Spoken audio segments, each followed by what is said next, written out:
You're listening to the MAONO PD300X microphone that I have here. This is a dynamic microphone that has USB as well as XLR on the back.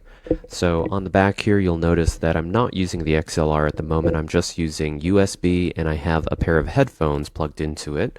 It's a pair of Sony MDR 7506 headphones, and we have it mounted on a tabletop desk stand for the microphone. This is not included with this particular model, but as I move it around and I move the cables, you might hear some noise. I'm touching the cables right now in the back, so just be sure not to touch any of the cables that are connected to it, but there is a shock mount isolator here. I'm going to push the mute button so you can hear what that sounds like. You'll notice there's a little bit of a thunk when you press that mute button, and this is the knob on the side of the microphone that I'm pushing here.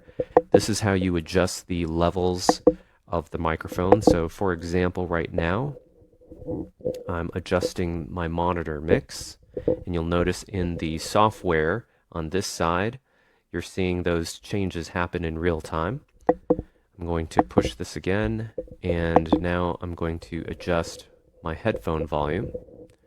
So my headphone volume can go up and down just like that.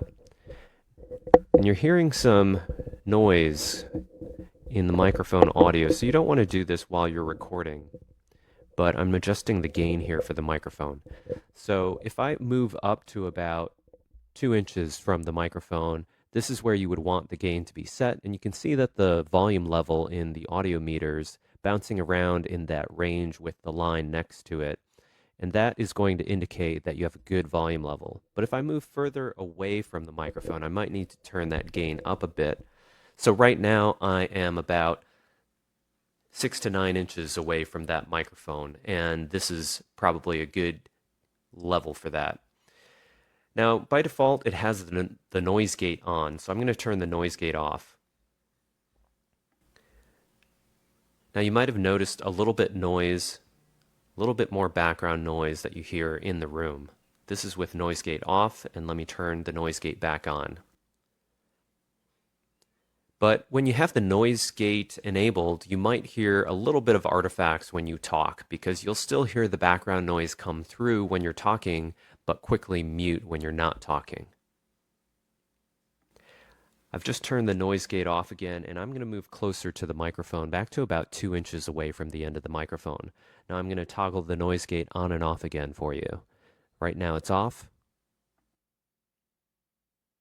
and I just turned it back on there. So you might also want to use the noise gate when you're talking close to the microphone, and it could help out with a little bit with the background noise. So I'm going to turn the noise gate off for the moment and also move away from the microphone and turn the gain back up here.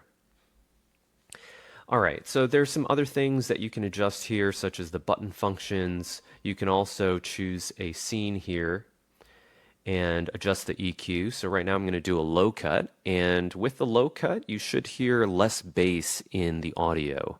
Now, to really emphasize this point, what I'm going to do is I'm going to try and go to the gain setting here and move it a little bit lower so that I can move up closer to the microphone. So this is with the low cut, and now this is with the low cut off. So you should hear a little bit more bass right now, but if I do the low cut, then it should cut out some of those bass frequencies. Now I'm going to go back to flat. This is flat, and I'm going to boost the mid-range a little bit. So you might hear a little bit of that mid-range pop up a bit more, a little bit louder, maybe a little bit easier to hear depending on your voice. Now I'm going to go back to flat. This is flat. Now I'm going to do low cut and mid frequency boost, and you'll hear a combination of that low cut and that mid frequency boost there. I'm going to go to original, and you'll hear what that sounds like, and then back to flat here, which looks to be about the same. So let's go to some of these scenes here. So we have podcasting. This is a podcasting scene here. So you can see that they have this EQ set up here, and it's got a bit of a cut in the middle there and some boost in the high frequency range. So I'm going to go back to flat, and you can hear the difference there with flat, and then I'm going to go to podcasting. This is the podcasting setting. Now I'm going to jump over to recording here. So this is recording. You can see that it's cutting some of that low frequency and boosting some of the mid to high frequencies there. Let's go back to flat here, and this is flat, and then let's go to recording. This is the recording preset. Now I'm going to gaming. This is where it looks like they've cut out a lot of that low frequency because they didn't want any of that low frequency in there, and they boosted a lot of that mid, probably just for intelligibility. So let's go to flat. This is flat, so you can compare it to the gaming preset, which is what you're listening to right now. Okay, I'm going to go back to original. This is back to flat, how it originally sounds. Let's try the compressor real quick just to hear how that sounds. And I tried this a bit before, and honestly, I heard a bit of distortion with the heavy compression, so I don't think you would want to use much of this unless you wanted that distortion in there for that effect, but that's what the compressor sounds like. Now you can click on the three dots and tune the settings in the compressor as well. Like if you don't want a ratio as high, you could tone that down maybe to around 2 or so, 2 to 1. And then if we dial in that compressor a bit more, you can hear that it's probably a little bit less harsh on that compressor. All right, so that's the compressor. You can also turn on a limiter here, which if you start to lower the limiter threshold, you'll start to hear some of that same distortion and artifact happening. Limiter also has the same type of customization that you might expect for a limiter. If you click into the advanced settings here, you can adjust the attack and release time. Let's turn the limiter back off. So that's it for the MAONO PD300X. It's got a USB output as well as an XLR output. So if you wanted to plug this into professional gear or audio interfaces, you could do that through the XLR connection. Shock mount already attached to the microphone so that you can easily connect it to your desktop stand or a freestanding stand of some type. It features also an XLR output for connecting to a high quality audio system, a mini stereo phone jack for your headphones, as well as a USB-C jack for connecting to your phone or your mobile device or your computer as well. If we take a look at the other features here, there's a mute button also up top, and that mute button also functions to switch between different kinds of effects as well. There's a multi-mode button here as well with a dial, and this multi-mode button can allow you to adjust the sensitivity of the microphone by turning that up or turning up the volume of the headphones or switching between the effects built in as well. Some of the other accessories that come with the microphone include a high quality USB-A to USB-C cable that's included, and then a 5/8 to 3/8 stand adapter as well. Beyond that, there are the user manual does come with it, some other literature. The user manual comes in several languages, and then beyond that, there's a product literature for how to obtain MAONO Arena. That's a different software that you can use. The application that's used to control and do the settings for the microphone is called MAONO Link, and that's also available once you have the microphone as well. So I think the only thing that's left to do is to go ahead and attach this microphone. I've got an extra pair of headphones here standing by that I think we'll go ahead and connect in here. And then once I connect the USB-C cable to it, you'll probably hear me switch from the microphone that I am using already, and it'll switch to the microphone that I have in hand, the MAONO. Okay. So hopefully you can hear it now. And what I'm going to do, I'm going to go ahead and switch my headphones over since I've got those connected. I'll take these off and put my new headphones on, and to be sure that I can hear what you hear. You'll notice that as I was speaking, there is a level indicator. There's a level indicator that's on the front of the microphone that indicates how loud the sound is, and also all the handling noise that you're hearing there as well. So as I tap on the microphone, you can see that level changing as well. So the mute button is here. Once I press mute, everything will go out. Okay, it briefly went out. I can adjust the sensitivity of the microphone by changing the mode button to the all white setting. So once I turn that up, of course, you hear the sensitivity of the microphone increasing as well. I can also press the button again, and apologize, it's so loud. And now this is the volume of the headphones, that kind of thing, and so forth. So why don't we see how it sounds up close? I'll bring it up close to my mouth. Okay, the sensitivity definitely needs to come down a little bit. Let's go back and change that again. So we're going to go back to that mode, and we're going to turn that sensitivity down some. Okay, we've got the sensitivity adjusted. And so I noticed that the microphone, to me, it has a really a high emphasis on clarity. The high end of the microphone is really stressed there so that we can hear a lot of detail and so forth. So we know that that's one of the reasons that they would probably focus in on that, because it's being used for podcasting and voiceovers and that kind of thing. So I think the microphone sounds good. It's nice and clear. It may be a little bit, I don't know, maybe a little close to my mouth, that kind of thing. And maybe once we have it attached to a stand, it may even sound even better. And of course, you can always adjust the equalizer settings for clarity, for highs and lows and that kind of thing, give it more presence and so forth. So this microphone, of course, the PD300X by MAONO, is available on Amazon. So thanks for watching.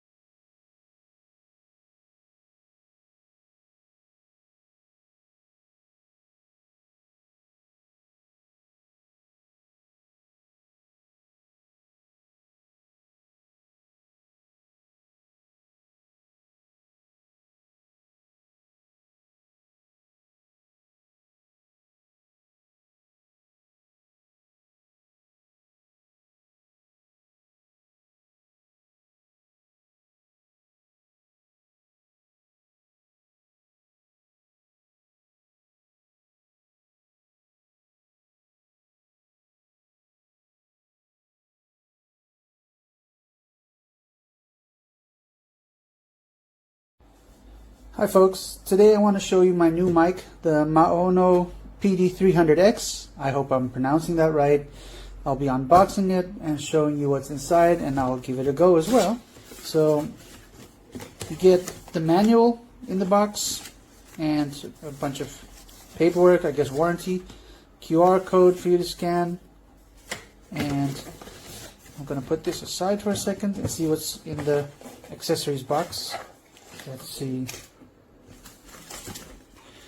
So you get an adapter, a metal adapter for mic stands, so you can adjust to different screw sizes. Very nice. And there's of course a USB from USB-C to USB-A. So that's also nice, and a silica gel bag, but that's just to make sure it doesn't get moist or anything. Alright, so I noticed that this cable has USB-C to USB-C, but with an adapter on it, so it goes to USB-A, which I think is really cool. Oh, I like the way that they wrap this up. It's very shock-proof, I guess, so that it stays safe during transport. Let's see if there's anything else in the box before I open this. Nope, just more cardboard. So I like how they wrap this. This is clean. And there it is. The microphone itself. It has a pop filter over it, kind of like the SM57, but this is how it looks like without the pop filter. Of course, the screw to put it on your mic holder, or your mic arm, or mic stand even. And it has an XLR connection. I really like that. And it has a USB-C connection, so that means that I can use this as a mic to either connect to my laptop and use it while streaming, or I can plug it into a real-life Eurodesk mixing console, or any mixer for that matter that takes XLR. And I like that it has a headphone out, so I can probably hear myself talking through it. This is a push button, but also rotary, so I'm guessing that's the volume control. Yep, it's the volume control. You can't really see it here, but there's a tiny mark here with the headphones and indications, so that's really nice. And a mute button. So next step for me is to wire it up and see how it sounds. Alright, so I have it plugged in now, and on my MacBook it shows up in the settings for the inputs, so that's great. And I just hooked it up via USB-C to the back of the mic, and I plugged in my headphones. So it's giving me a light, so you can twist it and play with the volume control. So let's see what the actual mic does. All right, let's see if this works. So I have the microphone hooked up to my MacBook now with USB-C cable that came with it, and there is the mute button, and now you should be able to hear something. You can set the volume quite high on this, however, it's very sensitive, so I hope you can hear this, but so there's a lot of knocking coming in, and when you do this, you just know how sensitive it is.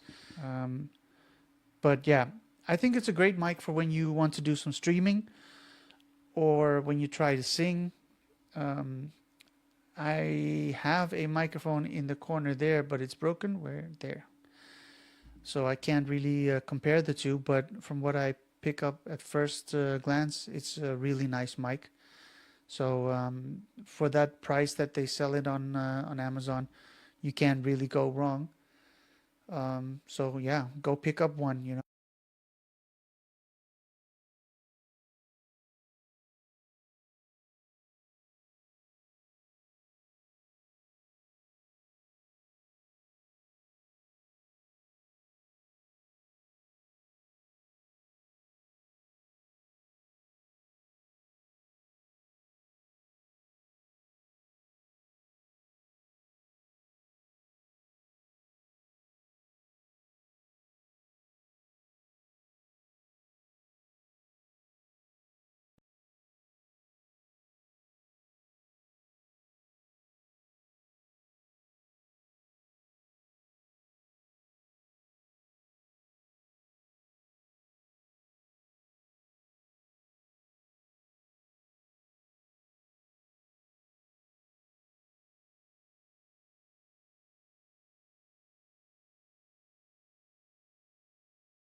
We're gonna check out a couple things that we got in here. First two dials on the left are gain for one for each mic, because you could add up to 2 mics and 2 headphones. So you got the gain on that, and then you got your low, mids, and highs. So this is with the low, right? And I'm gonna pull. This is like mid low, and this is me taking the low out completely. And then we'll go back to medium low. I turn it up to the high low. I like keeping it on the high, gives it a more deeper podcast sound. And then we got the mids. So this is with the mids. As you can see, it changed dramatically. You can adjust it. It has a knob. So let's cut it all the way off and see how that sounds. I tend to leave it more like in the middle. And then we got the highs. So this is the high. As you can see, it's more crispy. Or you can turn it down medium. I have it on medium right now. Or you can cut it completely out like this. Medium right here. Now let's go back to high. This is high right here. So which one do you think sounds better? The last dial that we have is the headphones. So if you have monitoring on, you'll be able to hear yourself in the headphones. These 3 dials on the right side, the first one is the pad volume. So if you have a pad here set up like as a soundboard for something, you can control the volume with this. And then the next knob is the pitch. Pitch is the second dial on the right side. We're going to turn it down low all the way and see what it sounds like. So this is how it sounds when it's on. So what do you think? This is a low pitch. I'm gonna switch it back to normal real quick. All right, so this is back to normal. You go all the way to the right, and the pitch turns a lot higher. Now that sounds like a baby. Alors, je pensais que la meilleure façon de montrer un petit peu la qualité de son de ce micro, c'était d'offrir un enregistrement vocal fait avec le micro. Donc là, vous voyez l'image de mon chat qui va rester en fixe et je vais simplement expliquer les particularités du micro. Donc on est sur un micro qui est destiné au podcast, au gaming, au streaming, avec un son de très bonne qualité, avec une réduction qui est de bruit externe qui est à la fois physique et logiciel. Bon là il se trouve que je le tiens à la main, donc il va y avoir un peu d'interférence, et j'ai le câble de mon casque qui est branché dessus, puisqu'il faut passer par le micro pour avoir le retour son, exactement comme un système de capture de son professionnel. On va avoir le micro qui est monté, donc qui peut être monté sur perche, à la fois à la verticale mais aussi à redescendre du plafond. Il va être monté sur un élément silicone et on va avoir des réglages qui permettent de régler la hauteur du son, de couper, si on fait du gaming par exemple. On va pouvoir également varier entre 4 fonds sonores, un qui est destiné au podcast, qui est celui qui est réglé ici parce que c'est celui que je préférais. Et que moi c'est vraiment l'ambiance que j'aime et c'est ce que je fais. Mais on a des fonctions variées avec différents éléments qu'on peut rendre un peu plus. Donc on va pouvoir avoir un son plat de l'original, on va pouvoir avoir un son plus gaming avec des détails plus crispy, on va dire. On va avoir le podcast qui donne une voix un petit peu plus profonde, quelque chose d'un peu plus suave. Et voilà. Le micro possède une mousse qui est de très bonne qualité, qui va lui permettre de filtrer le souffle. Donc là, pour donner un ordre d'idée, je suis à 10 cm du micro seulement. Voilà, donc je pense que ça donne une idée de la qualité du son. So there's no chance of losing it. This makes it easy to use with multiple types of devices with differing ports. I used the top dial to change the noise gate so there would be less background noise. That was super quick and simple to do, even for an amateur like me. I'm extremely happy with the quality and the sound from this microphone. It works very well, it's simple to use, and it's very well made. I recommend it.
Genau schauen wir uns das gleich nochmal im Zusammenhang mit dem Klangtest des Mikrofons im Anschluss an. So, also jetzt hier herzlich willkommen zum Soundtest. Das ist also das Original MAONO PD300X, das ihr hier hört. Das ist über USB an den kleinen Mini-Computer hier angeschlossen und dann kommt über die Kopfhörer das Direct Monitoring aus diesem Mikrofon auch gleichzeitig noch über den Kopfhörerausgang in meine Kopfhörer rein. Wenn wir jetzt hier mal auf den Monitor drauf schauen. Achso, also erstmal, das ist die neutralste Einstellung, die man sich vorstellen kann. Und ich habe hier, wie man hier sieht, ein Noise Gate mit drin. Das heißt, sobald ich aufhöre zu sprechen, hört man komplett null. Das liegt einfach daran, der Noise Gate, das kann man sich vorstellen wie so ein Tor. Das macht sozusagen erst dann auf, wenn wirklich eine gewisse Mindestlautstärke durch meine Stimme auf die Mikrofonkapsel sozusagen entsteht. Und sobald das sozusagen weniger als, wie man hier einstellen kann, minus 25 dB sind, kommt hier gar nichts mehr durch.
Beschreiben Sie das einer REST-API zugrunde liegende Konzept.